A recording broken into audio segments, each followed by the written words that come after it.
Hoje a gente vai aprender aqui a fazer um porta-cartão de visita em acrílico. Uma peça que aparentemente é simples, mas que dá um charme especial em cima do balcão de recepções, de escritório. Eu particularmente, pegando como referências algumas ideias que eu já vi na internet, criei o modelo e eu vou passar esse modelo aqui para vocês. Observem os detalhes e fiquem atentos. Bora lá! Primeiramente a gente pega o tamanho padrão, né? Baixei aqui já uma imagem para a gente poder ter referência do tamanho que é o porta-cartão. Aqui o cartão de visita nosso daqui do Brasil é no tamanho padrão de 9 por 5. Então são essas medidas que a gente vai começar o nosso projeto, certo? Primeiramente a gente vai fazer o retângulo, deixar ele aqui centralizado, certo? Eu estou ensinando da forma como eu já produzi várias peças como essa, certo? E que sempre deu certo. Você pode ficar à vontade de fazer alterações. O meu intuito aqui é trazer para vocês como produzir do zero, da preparação do arquivo até a entrega do produto, certo? Então, observem as medidas que eu utilizo, mas esse é um padrão que eu desenvolvi para as peças que eu entrego, tá bom? Então vamos lá. Aqui a gente vai colocar lá, sempre trabalhando em milímetros, certo? Eu sempre digo que é melhor errar por 1 milímetro do que por 1 centímetro. Então eu coloco uma folguinha aqui de 3 milímetros pro lado e eu coloco para cima, eu coloco um pouco mais, eu coloco 5, para a gente poder dar um detalhe que eu vou mostrar para vocês, que é a gente arredondar as duas pontas da parte de cima, certo? A gente vem aqui na opção de ferramenta de forma, a gente clica e vai abrir as opções de todos os cantos. Para poder arredondar apenas as de cima, você vai clicar no canto, certo? Em cima do nó, vai segurar Shift, vai clicar em cima do outro nó e vai apertar e segurar e arrastar. E a gente vai conseguir fazer esse detalhe, certo? Pronto, essa daqui vai ser a nossa base do cartão de visita. Agora vamos para os detalhes que eu inseri. Eu, no produto, como vocês viram, tem a abazinha lateral, que foi um detalhe que eu achei super charmoso para se adicionar ao produto, certo?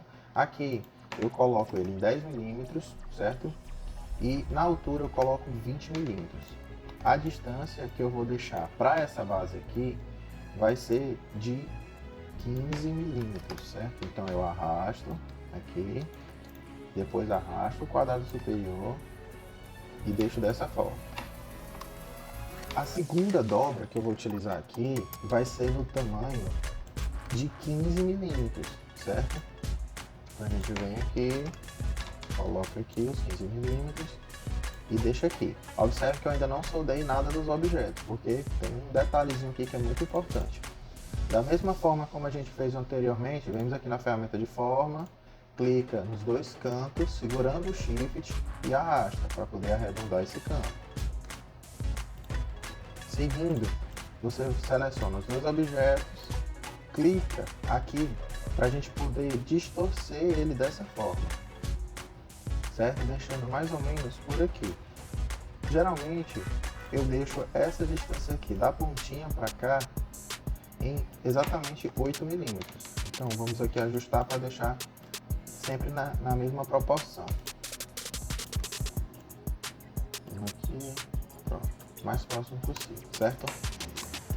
Um detalhe que é importante, nós vamos fazer a dobra e é muito importante que todas as dobras fiquem exatamente iguais. Então o que é que nós vamos fazer? Nós vamos deixar uma marcação, que é um detalhe que eu vou dar para vocês na parte que a gente for para a máquina de corte a laser, certo? Então a gente deixa esse detalhezinho aqui, deixa ele mais próximo possível da borda sem colar.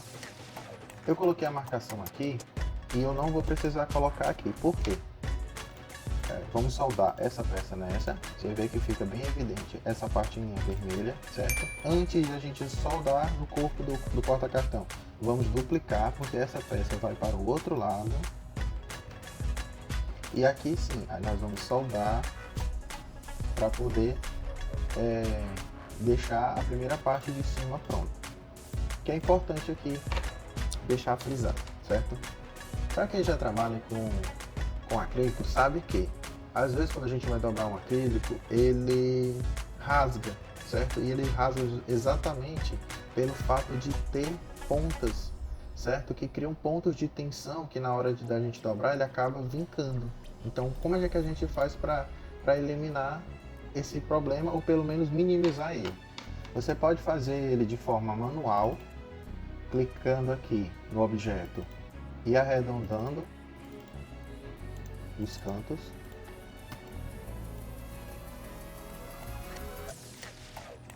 Deixando mais ou menos assim. Como também você pode fazer de forma automática, você apertando Alt Enter, vai abrir essa janelinha aqui, certo? No símbolozinho de mais, você clica e procura a aba de cantos. Clicando aqui, vai abrir uma próxima janelinha, certo?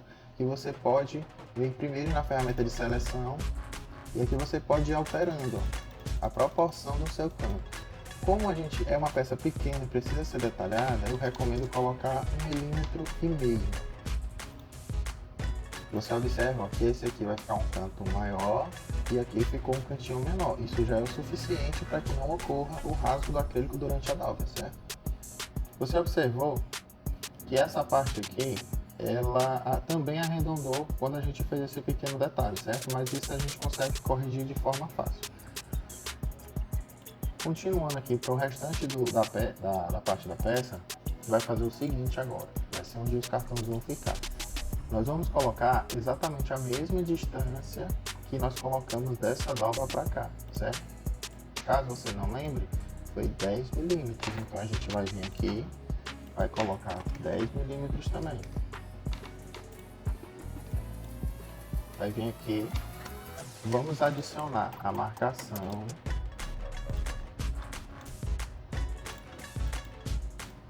de um lado e de outro. Eu gosto de sempre, utilizando o Ctrl L, unir, combinar as duas peças, seguro no Shift e clico no objeto que eu quero centralizar e aperto C. Eu utilizo muito o atalho no CorelDRAW, então otimiza muito o tempo. Então sempre que eu for utilizar um atalho eu vou dizendo aqui para vocês, certo? Aí agora você suspende essa parte aqui, que um objeto fique sobre o outro, clicando com Shift apertado, você vai soldar os dois objetos, certo? Ficando assim. Seguimos para a próxima parte, que será onde a gente vai fazer a adição da personalização do nosso porta-cartão, certo? O tamanho que eu recomendo deixar essa parte é com 3 centímetros, certo? Essa parte aqui vai ser onde você vai colocar a sua marca, a logomarca do seu cliente, certo? Então vamos deixar aqui, ó. Vou deixar aqui marcar. Agora eu vou ensinar para vocês como centralizar, certo? Segurando o Shift, você vai clicar no primeiro objeto, certo? Que é o objeto que você quer centralizar. Segurando ele, você vai clicar no segundo objeto, que ele vai ser a referência, certo? Então, clicando com a letra C, você vai centralizar primeiramente na vertical. E clicando com a letra E, você vai estar centralizando na horizontal. E a gente tem a nossa marca aqui no meio que vocês vão utilizar, certo? Da mesma forma, quando você colocou essa marcação, você vai colocar também ela aqui certinho, só que com um detalhe. Essa parte aqui, quando a gente for fazer a dobra, ela vai ficar para fora. Então, tem que ser o mínimo possível. Eu recomendo apenas 1 milímetro. É só uma marquinha que precisa ficar para que a gente saiba exatamente a posição onde a gente vai dobrar. Você puxa ela mais pro cantinho para ficar mais ou menos dessa forma. Aproveitando que ela está aqui, você também já adiciona o próximo passo, que é na parte aqui de baixo. Clicando com o botão direito do mouse, ele vai copiar o objeto, certo? Já vamos deixar aqui. Mais uma vez com o Shift pressionado, vamos clicar no primeiro objeto, depois no segundo objeto e vamos soldar. E agora vamos para a última etapa do nosso porta-cartão de visita. E agora vamos para a última etapa do porta-cartão de visita, que é a base. A base que você vai utilizar aqui vai ser na medida de 5 centímetros, certo? Você já deixa aqui e aqui a gente vem e arredonda, para deixar ele perfeito, certo? Segurando o ponto, você arrasta primeiro para baixo, clica aqui na borda, segurando o ponto, arrasta para cima. Quando os objetos já estiverem selecionados, vamos novamente, com o Shift pressionado, vamos apertar o primeiro objeto que já está selecionado e vamos para o segundo. Soldamos e aqui está, nossa primeira parte do serviço está ok, certo? O arquivo. Agora nós vamos para a etapa seguinte do arquivo, certo? Essa etapa ela é muito particular. Eu, como padrão, adquiri a praticidade de escolher cores, pois no processo de corte e gravação em risco na máquina laser, a cor ela tem uma função essencial, certo? Pois uma cor a máquina vai efetuar o corte, uma cor a máquina vai efetuar um risco e uma próxima cor a máquina vai efetuar uma gravação. É com essas distinções de cores que conseguimos fazer configurações diferentes no programa da máquina. Essa vai ser a próxima etapa. Então eu, por padrão, desenvolvi que sempre que é preto é corte, sempre que é vermelho é risco e sempre que é amarelo é gravação. Certo? Então vamos agora exportar para o programa, para o formato que a minha máquina reconhece, que é o DXF.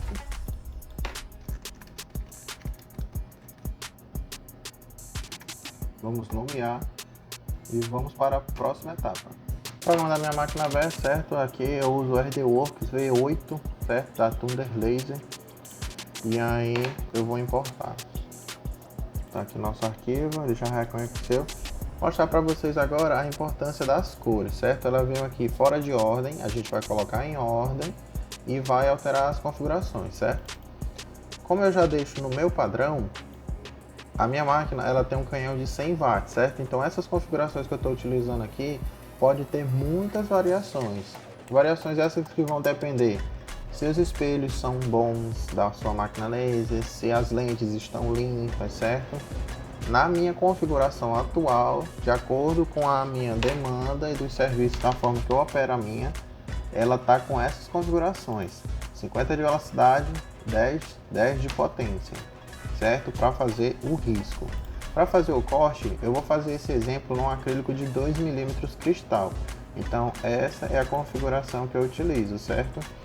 22 de speed, que no caso é a velocidade de deslocamento do bico, certo? A potência, existem controvérsias em quem utiliza máquinas de laser. Eu particularmente, eu trabalho na metade da potência do meu canhão, porque para mim é o suficiente para executar as tarefas que eu preciso e eu estou aumentando o tempo de vida útil dele, trabalhando ele sem estar sobrecarregado, trabalhando de uma forma sossegada. Então eu utilizo dessa forma para cortar um acrílico de 2 mm. E a gravação eu coloco nessa velocidade porque eu vou fazer a gravação de um item pequeno, relativamente pequeno, certo? E eu preciso de detalhes. Então eu coloco 250 de velocidade e 11 de potência de laser, certo? Que é o suficiente para deixar marcado. Lembrando, para uma gravação de laser ficar boa, ela tem que entrar em contato com o acrílico o mínimo possível. Se você observar, um exemplo, se a gente fizer esse teste aqui colocando 14:14, um exemplo, 16:16, você vai ver que a gravação vai começar a ficar profunda e consequentemente ela vai escurecendo a parte onde está gravando o acrílico, certo? Então quanto mais ralinho você consegue fazer a gravação, mais clara ela fica no acrílico, e você vai observar agora nesse exemplo, certo? Então a ordem que eu vou utilizar vai ser primeiro o risco, certo? Depois a gravação e por último o corte. Então aqui eu já estou no ponto de mandar para a máquina. Agora a gente vai para a máquina que eu vou mostrar para vocês o processo. Ah, um detalhe. Uma parte que eu acho interessante fazer nos meus projetos é a gravação reversa. O que é isso? Como a gente está trabalhando com um acrílico transparente, a gente vai inverter a posição, certo? A gente vai espelhar o arquivo para que a gravação fique para o lado de dentro da peça quando a gente fizer as dobras, certo? Eu particularmente prefiro fazer dessa forma porque evita juntar sujeira e também esteticamente fica mais bonito. Agora sim, a gente vai para a máquina e eu vou mostrar o processo para vocês. Eu coloquei aqui na máquina, certo? Encontrei um pedaço de acrílico ali que dá certinho. Vou mostrar aqui para vocês, ó. só a conta, certo? E um detalhe que eu esqueci de avisar na parte anterior é que, para quem já trabalha, sabe, mas a gravação ela tem que ser feita com acrílico sem o plástico, certo? Então eu desativei a cor amarela lá no programa da máquina antes de mandar o arquivo para ela, para poder não fazer a princípio a gravação. Depois que ela fizer o risco e o corte, aí eu vou remover a película e a gente vai fazer só a gravação, certo? Vou iniciar aqui o processo.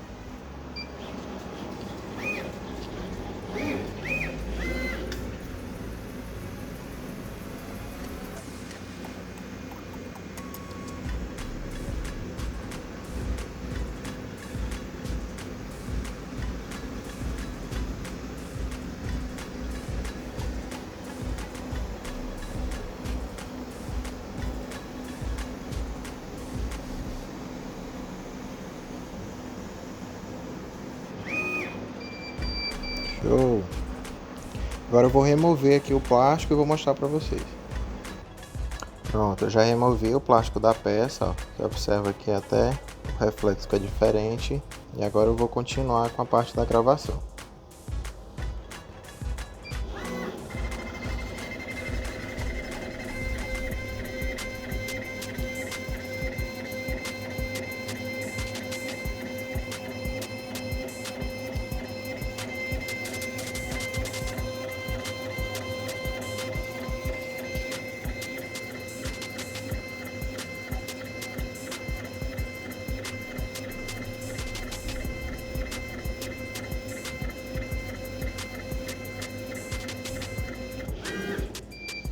Prontinho. Ó, aquele detalhe que eu tinha falado para vocês, a gravação reversa, certo? Essa parte aqui da frente ainda tá com plástico, só vou remover quando a gente finalizar a peça totalmente, beleza? Agora vamos para a parte das dobras. Ó, galera, a primeira dobra é essa no ângulo de 90 graus, certo? Se você tiver um esquadro é ainda melhor. Aqui eu vou fazer para poder demonstrar para vocês, certo? Mas é no ângulo de 90 graus. Essa vai ser a primeira dobra. Eu vou acelerar o processo e porque o vídeo já tá ficando longo, mas eu vou fazer todas as dobras e venho aqui mostrando para vocês, certo? Essa foi a primeira. Ó, essa é a segunda, certo? Aí aqui você vai deixar em mais ou menos uns 30 graus, certo? Mais ou menos aqui, ó. Esse vai ser um dos detalhes também. Galera, para poder acelerar o vídeo, ó, eu fiz primeiro essa dobra e depois fiz essa, da mesma forma do outro lado. Fiz essa, depois essa, certo? Para ficar dessa forma. Agora a gente vai para a última dobra, que é a que vai dar o charme no vídeo. É isso aí, galera. Esse aqui é o resultado final da peça. Olha como fica charmosa. Se vocês gostaram, deixa o like. Comentem aí se ficou alguma dúvida, que eu vou estar respondendo vocês. E também se tem algum outro tipo de peça que vocês desejam que eu mostre como é a produção. Eu vou fazer alguns vídeos mostrando algumas peças, mas não deixa de comentar aí qual peça que você queria ver por aqui. Vai que eu consiga produzir e mostro para vocês todo o processo, beleza? Pois até a próxima e valeu!